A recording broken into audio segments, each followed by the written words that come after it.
بسم اللہ الرحمن الرحیم۔ ناظرین حضرات، ایک بار پھر سے آپ سب کا ہمارے چینل دینی معلومات اسٹوڈیو میں دل سے استقبال ہے۔ آج ہم آپ حضرات کو ایک کیمیا گر اور ایک اللہ کے ولی حضرت عبداللہ شاہ لاہوری کا واقعہ بتانے جا رہے ہیں۔ آپ حضرات سے گزارش ہے کہ ہمارے ساتھ ویڈیو میں آخر تک بنے رہیے۔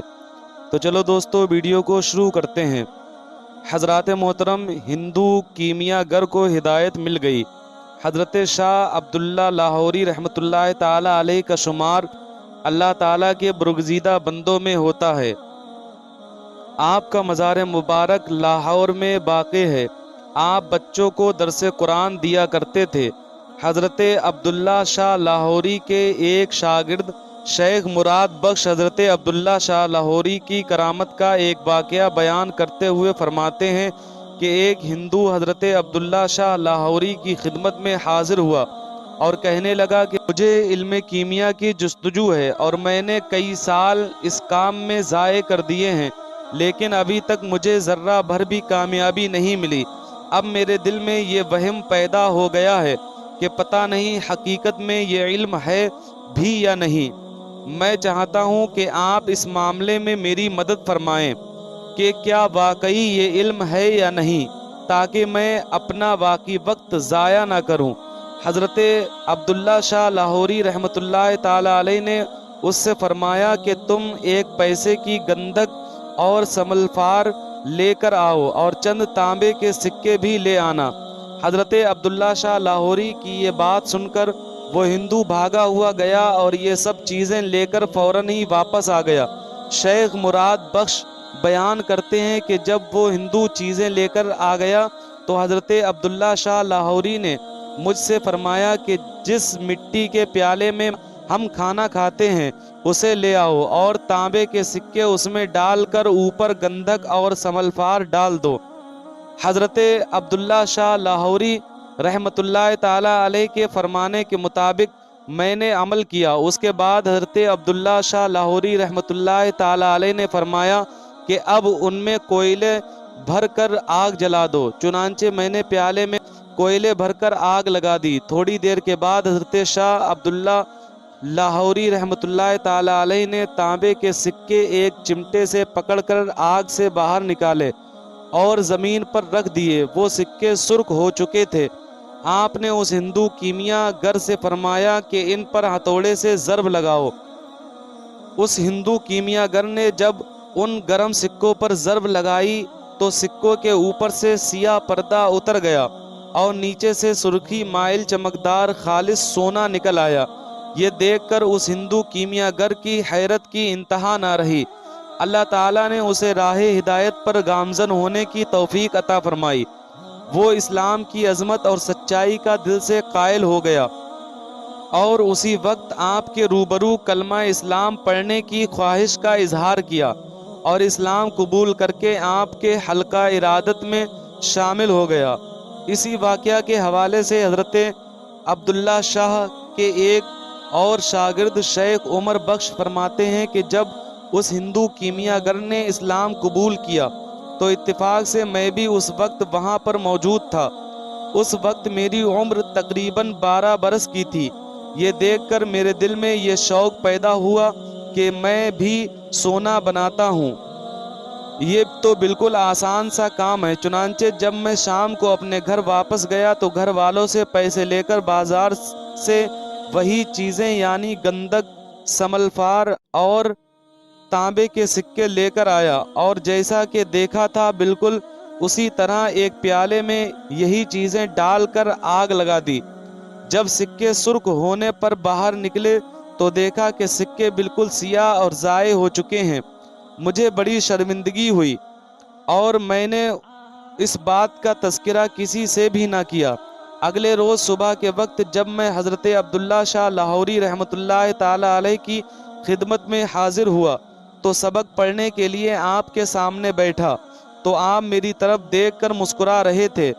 پھر مجھ سے فرمانے لگے، رات کو تم نے اپنے گھر میں کیمیا گری کرنا چاہی، لیکن فکر نہ کرو، انشاءاللہ تعالی چند برسوں میں تمہیں ایسی کیمیا گری سکھاؤں گا کہ تم اس کیمیا گری کی طرف آنکھ اٹھا کر بھی نہ دیکھو گے۔ حضرات محترم، اس واقعہ کے متعلق ایک اور واقعہ ہے حضرت شاہ حسین رحمۃ اللہ تعالی علیہ کا، کہ ایک دفعہ کا ذکر ہے کہ یعقوب نامی ایک شخص حضرت شاہ حسین رحمۃ اللہ تعالی علیہ کے پاس آیا۔ اسے کیمیا گری میں بڑا کمال حاصل تھا۔ وہ سونا بنانے میں اپنے آپ کو بڑا ماہر سمجھتا تھا۔ اس نے چاہا کہ حضرت شاہ حسین رحمۃ اللہ تعالی علیہ کو اپنے فن سے آگاہ کرے۔ اس غرض سے اس نے اپنے پاس سے ایک پڑیا نکالی اور حضرت شاہ حسین رحمۃ اللہ تعالی علیہ سے کہا کہ میں اس سے سونا بناتا ہوں۔ پھر اس نے سونا بنا دیا اور سونا دکھاتے ہوئے اپنے فن کیمیا پر بڑے فخر اور ناز کا اظہار فرمایا اور کہا کہ اگر آپ چاہیں تو میں یہ آپ کو بتا دیتا ہوں اور آپ بھی سونا بنا کر اپنی مادی ضروریات پوری کریں۔ اس پر حضرت شاہ حسین رحمۃ اللہ تعالی علیہ ہنس پڑے اور فرمانے لگے کہ اللہ کے فقیر بذات خود کیمیا ہوتے ہیں، اس لیے انہیں سونا بنانے کی کیا ضرورت ہے۔ پھر آپ نے اس سے پوچھا کہ اے صاحب فن، تو نے یہ کیمیا کتنے عرصے میں حاصل کی اور کتنی محنت سے کام سیکھا ہے، اور اس فن کو سیکھنے پر کتنا روپیہ خرچ کیا، کتنی رقم کا تو نے پارا خریدا اور پھر جنگل بوٹی کی تلاش میں کتنا عرصہ گزارا، پھر اسے خشک کر کے کوٹ چھان کر پارے سے ملایا۔ اس طرح تو نے زندگی کا بہت ہی قیمتی وقت اشیاء اکٹھی کرنے میں لگایا۔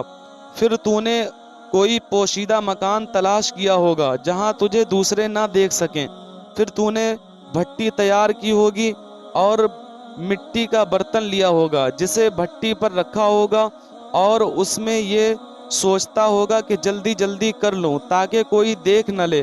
گویا کہ ہر وہ محنت تو نے بڑی جان افشانی سے کی جس کی تجھے ضرورت تھی، پھر تو سونا بنانے میں کامیاب ہوا۔ اللہ کے فقیروں کو ایسا سونا بنانے کی کیا ضرورت جو اللہ کی یاد سے غافل کرے۔ اللہ کے بندے تو مٹی کو ہاتھ لگائیں تو اسے سونا بنا دیتے ہیں۔